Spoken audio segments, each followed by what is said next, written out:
Welcome everyone. Today, you are about to hear the real and powerful life story of Queen Victoria. She became queen at just 18 years old, ruled the largest empire in the world, fell deeply in love, lost everything she loved most, and still remained strong. This story is perfect for English learners. It is easy to understand, full of emotion, and rich in history, love, pain, and power. If you love stories and want to learn English in a natural way, stay with us until the end. Let's begin. Chapter 1. The Lonely Girl Who Would Be Queen. On a spring day in London, a baby girl was born at Kensington Palace. Her name was Alexandrina Victoria, though the world would later know her simply as Queen Victoria. At birth, no one expected her to become queen. She was far down the line of succession, behind several family members who seemed more likely to rule. But over time, one by one, those ahead of her passed away or had no children. Slowly, fate moved closer to her. To the outside world, palace life looked beautiful and rich. But for Victoria, life inside Kensington Palace felt like a cage. Her mother was extremely strict, and her mother's advisor controlled every part of her life. Together, they created harsh rules designed to isolate Victoria and keep her weak and dependent. She was not allowed to walk alone, choose her friends, or live freely. She even had to sleep in the same room as her mother. Victoria had no real childhood friends. Her closest companions were her dogs and her dolls. But inside this quiet and controlled world, something powerful was growing. She became a passionate reader and fell in love with art and music. She observed everything carefully and kept a secret diary where she poured out her thoughts. Her spirit was not broken. It was becoming stronger. When she was still very young, a teacher once showed her a family tree. As Victoria followed the lines, she suddenly realized the truth. One day, she would be queen. She told no one. That night, she wrote a simple sentence in her diary. "I will be good." It was not a childish wish. It was a promise. Her teenage years were still difficult. She felt lonely and unloved, constantly watched and judged. But she continued to learn. She mastered several languages and developed a love for writing, drawing, and painting. Quietly, she prepared herself for her future. Then, a new feeling entered her life. Love. A young man named Prince Albert, her cousin from Germany, came to visit. He was kind, intelligent, and gentle. He listened to her, spoke softly, and made her feel truly seen for the first time in her life. Though their time together was short, Victoria felt something deep. She knew he would return, and when he did, everything would change. One early morning, Victoria was awakened by a visitor. She was told that the king had died. Her uncle was gone. At just 18 years old, Victoria was now queen. She entered a room filled with powerful men who expected to control a young, fragile girl. Instead, they saw a calm, confident woman. From that moment, Victoria took control of her life.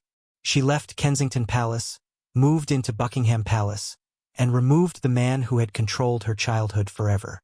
For the first time, she was free. But freedom came with responsibility. She had no experience, no husband, and many people still tried to influence her. She had to learn quickly. She was determined not to be remembered as a weak ruler. She wanted to be a queen for the people, strong, fair, and wise, and she still hoped for love. The lonely girl was gone. A queen had arrived. Chapter 2. The Queen and Her Love. Becoming queen was not a celebration. It was a heavy responsibility. Victoria felt alone. Every decision rested on her shoulders. She missed having someone she could truly trust. Then, a letter arrived from her uncle in Belgium. He reminded her of Prince Albert and suggested he visit again. Victoria's heart raced. When Albert returned to London, something magical happened. The moment Victoria saw him, she knew. She later wrote in her diary that it was love at first sight. Because she was queen, only she could propose marriage. And she did honestly and bravely. Albert accepted. Their wedding was not just a royal event. It was a love story. Victoria wore a white gown, starting a tradition that continues to this day. As she walked toward Albert, she felt joy, not fear. Their marriage was a true partnership. Albert held no official power, but he became her closest advisor and strongest support. He helped her understand politics, calmed her during difficult moments, and stood beside her without trying to overshadow her. Together, they built a family and raised 9 children in a home filled with warmth, learning, and love. Albert worked quietly behind the scenes to modernize Britain, supporting education, science, culture, and progress. Victoria ruled publicly, but Albert helped shape the future. In private moments, they were simply 2 people who loved being together, reading, walking, playing music, and dreaming. Victoria once said that with Albert, she was not a queen. She was just herself. Their love was deep, human, and real, and together they ruled not with fear but with heart. Their marriage was built on partnership, trust, and devotion. But no love story lasts forever. Prince Albert had a weak body. He worked too hard, spent too many long nights at his desk, and carried endless stress on his shoulders. Slowly, his health began to fade. Victoria noticed the changes. His hands grew colder, his skin paler, and his smile less bright. She begged him to rest. He refused. "There is still so much to fix in this world," he said. Victoria did not know it yet, but the love of her life was slipping away, and her heart was about to face the deepest pain it had ever known. The loss that broke a queen. The year was one of sorrow. Winter came, and Albert continued to work endlessly. His days were filled with political papers, charity meetings, letters, and plans for the empire. He rarely slept and often forgot to eat. Then he caught a cold. It did not pass. It grew worse. He suffered from fever, chills, and deep body pain. His face lost its color, as if life itself was slowly leaving him. Doctors were called, but medicine at the time was weak. They suspected typhoid fever, an illness linked to unclean water, but no one could be sure. Victoria never left his side. She held his hand, prayed constantly, and cried when no one could see her. Deep inside, she refused to believe he could die. How could he? He was her everything. One quiet night, Albert opened his eyes for the last time. Victoria leaned close to hear his final words. "It is too dark to see," he whispered. And then he was gone. The man who had stood beside her, never above her. Her husband, her best friend, her guide, her calm, gone. The palace fell silent. The empire held its breath. Victoria did not scream. She did not collapse. She simply disappeared inside herself. A queen in eternal mourning. From that moment on, Queen Victoria never wore color again. She dressed only in black. Every day, every season, for the rest of her life. She removed all brightness from her world. Music stopped. Parties ended. Flowers disappeared. Even her curtains and jewelry were black. She stopped smiling. She became a ghost wearing a crown. Victoria locked her grief deep inside her heart and closed the door to the world. She left London and lived mostly in quiet, hidden homes far from public life. She stayed often at Osborne House and at Balmoral Castle in the Scottish Highlands. She did not want to be seen. She did not want to rule. She only wanted to grieve. For many years, Victoria almost vanished from public life. She avoided Parliament, refused public ceremonies, and stayed away from national events. Newspapers began asking, "Where is our queen?" The people grew angry. They called her the Widow of Windsor, the Invisible Monarch, the Mourning Queen. Cartoons mocked her. Politicians criticized her. But they did not understand. She was not only mourning a husband. She was mourning half of herself. Albert had been her confidence, her strength, her guide. Without him, she no longer knew who she was. Her children were grieving too, but Victoria, lost in her own sorrow, struggled to comfort them. Her relationship with her eldest son, Albert Edward, grew cold and painful. She blamed him for Albert's death, believing stress caused by a scandal involving her son had weakened her husband.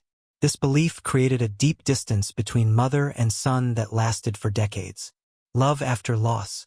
Victoria refused to let Albert be forgotten. She filled the country with his memory. Statues, portraits, and memorials rose everywhere. His room at Windsor Castle was kept exactly the same for decades, as if he might return. Every day she looked at his portrait. Every night she spoke to him in her diary. In time she needed help with daily life.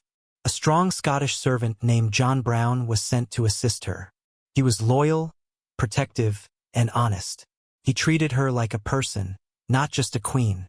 Many people whispered that they were more than companions. No proof ever appeared, but Victoria clearly cared for him deeply. When he died, she mourned again, calling him one of the truest hearts she had ever known. Slowly, after many years, something changed. The Queen returns. A new Prime Minister, Benjamin Disraeli, came into power.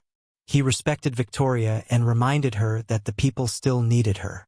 He treated her with warmth and dignity and gave her confidence again. Little by little, she returned to public life. She reopened Parliament. She met world leaders. She became visible once more. Her sadness never disappeared, but it became part of her strength. The people began to respect her even more, not because she was perfect, but because she had suffered and endured. She became the mother of a nation, queen of the world. After years of darkness, Queen Victoria stepped back into her destiny. Not because the pain was gone, but because something greater called her forward, her people and her duty. She was no longer the young woman in love. She was a survivor. Her empire stretched across continents. It was said that the sun never set on it. And at the center stood Victoria, small in size, dressed in black with an iron will. She became Empress of India, a title that filled her with pride and purpose. She developed a deep interest in Indian culture, language, and traditions. Through her Indian attendant, Abdul Karim, she learned, listened, and connected emotionally to a land she never visited. Though the palace disapproved, Victoria protected him fiercely. Their bond was not romantic, but spiritual and human. By the end of her life, she was no longer just a monarch. She was a legend, the final goodbye. In her final years, Victoria grew weaker but never abandoned her duty. She continued writing letters and thinking of Albert, even as her body failed. At Osborne House, surrounded by family, she prepared for the end. She had outlived almost everyone she loved. One quiet winter day, Queen Victoria took her final breath. The woman who ruled an empire. The woman who loved deeply and suffered greatly. The woman who shaped an era. She was gone. But her story, of love, loss, strength, and endurance, would live forever. She died surrounded by her family. And with her death, an entire era came to an end. The news spread across the world. From London to India, from Canada to Australia, from Africa to the Caribbean, people mourned. Shops closed their doors. Church bells rang in sorrow. Flags were lowered. Newspapers were printed with black borders. Millions of people had never known another monarch. For them, Queen Victoria was not just a ruler. She was a constant presence. Her face appeared on coins, stamps, buildings, books, and documents. Her name defined an entire age. Now she was gone, a farewell filled with love. Queen Victoria left clear instructions for her funeral. She did not want a dark ceremony. She wanted a white funeral because she believed she would be reunited with Prince Albert.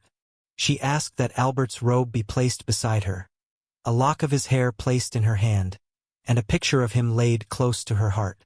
She also requested deeply personal items, gifts from her children, small objects from her private life, and a hidden photograph of John Brown inside her coffin.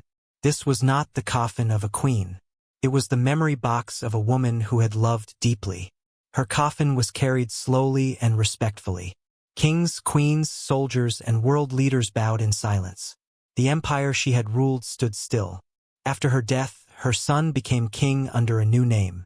The world moved forward, but nothing ever felt the same again. Because Queen Victoria had not only ruled Britain, she had defined it. Her legacy.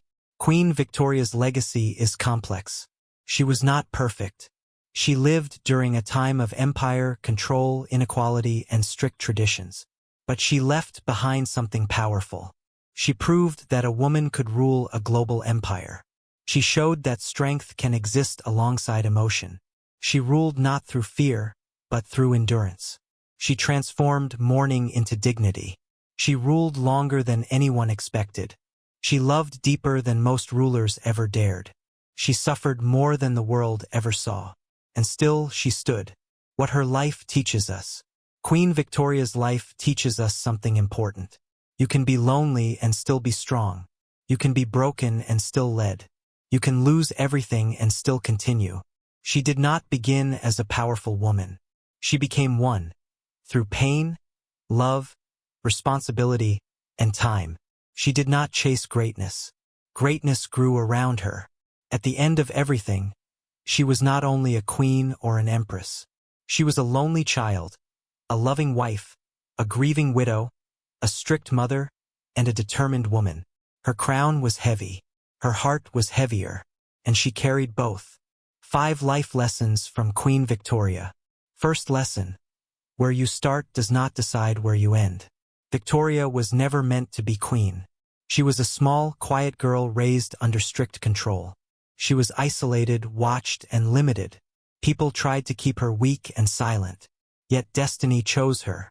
She proved that no matter how small your beginning is, no matter how trapped you feel, you can rise. Your beginning is not your ending. Second lesson. Pain will come, but you must carry on. Victoria lost the love of her life. Her world collapsed. She disappeared into grief for years. But she returned. Not because the pain vanished, but because she learned to carry it and still move forward. Life will break you. You will lose people. But do not stop living. You can be sad and still be strong. Third lesson. Love is not a weakness. It is power. Victoria ruled with Prince Albert beside her. Not above her, not behind her. Their partnership made her stronger. Real love does not weaken you. It gives you courage. Surround yourself with people who walk beside you, not ahead of you. Fourth lesson. You do not have to be loud to be powerful. Victoria did not rule through shouting or speeches. She ruled through consistency, dignity, and quiet strength. You do not need to scream to be heard. Sometimes silence speaks louder than noise. Fifth lesson. Your life can inspire generations without you knowing. Victoria did not chase fame. She focused on surviving, loving, and doing her duty. Today, her name still lives on. She became the symbol of an entire era. You may not know it yet, but your story matters. The end and the beginning. Queen Victoria's life was more than history. It was a journey of growth, loss, strength, and endurance. She was born into fear. She was raised in silence. She wore a crown too early. She loved deeply and lost painfully. She disappeared. She returned. She ruled the world.